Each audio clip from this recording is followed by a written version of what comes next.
하겠습니다. 네. 네, 전자신문 최희창입니다.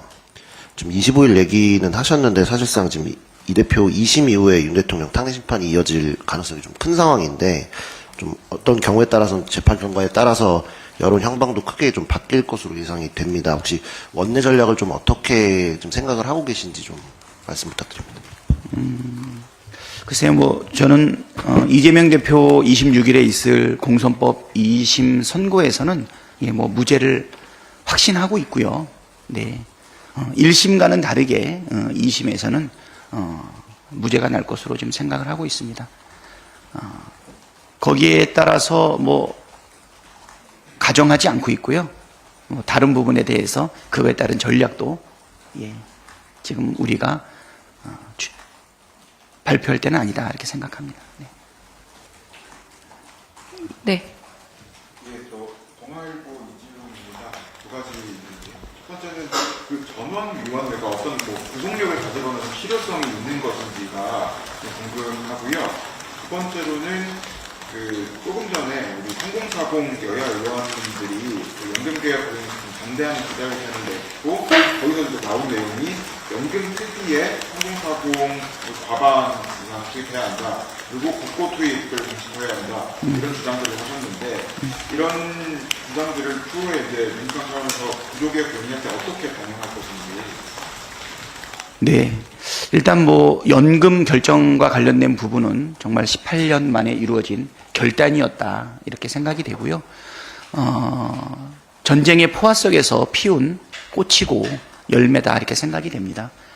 다만 청년위원들의 여러 가지 우려라든가 내용에 대해서는 제안에 대해서는 저희가 상당히 긍정적으로 생각하고 있고요. 앞으로 있을 연금특위에서 이런 부분들이 어떻게 반영될지 지혜를 충분히 모으고 청년들의 의견도 적극적으로 반영하겠다 이렇게 말씀을 드리겠습니다. 연금 기금이 고갈되는 것에 대해서 젊은 세대들이 많이 걱정을 하고 있는데요. 국민의 노후 자금을 보장하기 위한 연금의 건전한 운영과 수익력 개선 등 요구되고 있는 것, 그 다음에 구조개혁 다 요구되고 있겠지만 재정 투입과 관련된 부분도 사실은 전면적으로 검토할 필요가 있다는 것에 대해서는 구조개혁과 함께 이 부분은 반영을 할 거고요. 구조개혁과 관련된 연금특위가 시작되기 전에 방향이라든가 결론을 내리기는 상당히 어렵지 않나 이렇게 생각이 됩니다. 여야의 청년위원들이 오늘 기자회견을 통해서 청년들의 미래에 영향을 미칠 수 있는 연금과 관련된 여러 가지 재정책 좋은 제안에 대해서는 아주 긍정적으로 저희가 함께 검토하고 담을 수 있는 방안을 모색하도록 하겠습니다. 네, 전원위원회. 이거 촉구 결의안 아니겠습니까?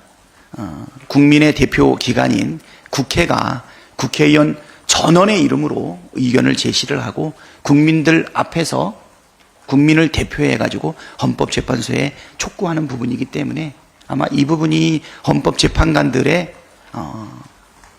선고 시기에 그래도 상당한 호소력을 갖고 있을 것이다 이렇게 생각이 되고요. 이 부분에 대한 구속력은 당연히 있는 것은 아니겠죠. 네. 결국은 주권자인 국민의 목소리가 정치에 반영이 되어야 되고 국회에 반영이 되어야 된다. 그런 면에서 국회의원 전원위원회가 의미가 높다 이렇게 생각합니다. 만약에 한덕수 총리가 혹시나라도 돌아오게 된다면 국방회의체 다시 재개될 가능성은 있는 건지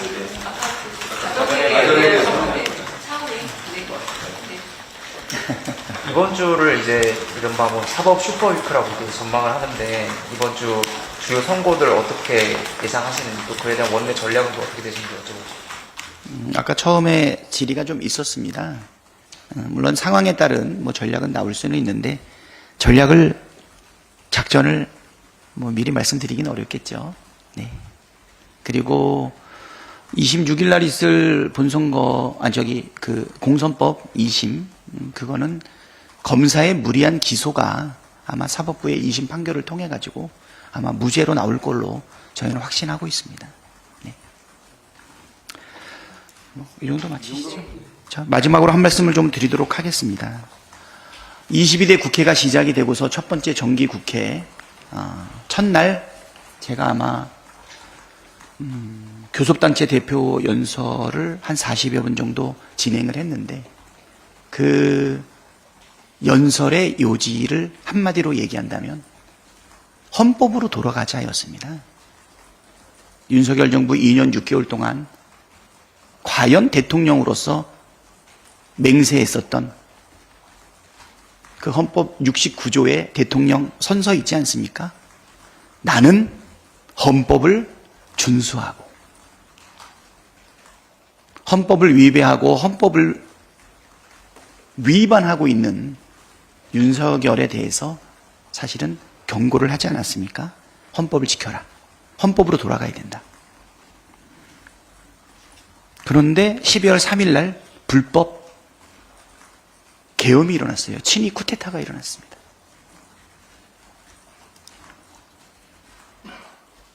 안톤 체호프의 총이 생각납니다. 1막은 헌법으로 돌아가자고 민주당의 원내대표가 국회 연설을 했는데 그게 1막이었다면 2막에서는 친위 쿠데타에 의한 불법 계엄이 일어났습니다. 이제는 마무리해야 되지 않겠습니까? 3막에서는 윤석열이 파면됨으로 인해서 대한민국이라고 하는 역사의 무대에서 헌법이 준수되고 민주주의가 지켜지고 민생과 경제와 평화가 회복되는 결말이 그것도 신속하게 빨리 이루어졌으면 좋겠습니다. 네, 이상입니다. 네, 이상 오늘 기자간담회 마치도록 하겠습니다. 참여해 주신